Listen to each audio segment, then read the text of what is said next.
Delhi, what is the meaning of republic? Okay, now you want to know what is the meaning of republic. Listen carefully. A state where sovereignty rests with the people or their representatives rather than with the monarch or emperor. A country with no monarchy.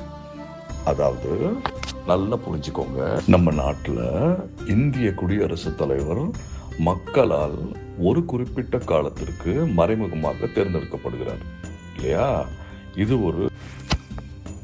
இது ஒரு பரம்பரை விதி இல்லை. அதாவது என்னன்னா, பொது அலுவலகங்கள் அனைத்து குடிமக்களுக்கும் எந்தவித பாகுபாடு இல்லாம திறந்திருக்கும். மேலும் மாநில தலைவர்கள் பிறப்பால் தீர்மானிக்கப்படுவதில்லை. ஓகேவா? அடுத்தது, உச்ச அதிகாரம் மக்களிடமே உள்ளது, மன்னர்கிட்ட இல்லை. சரியா? அதே போல சமத்துவம், அது போல சொல்லிக்கிட்டே இருக்கலாம். சரியா? இப்ப புரிஞ்சுதா?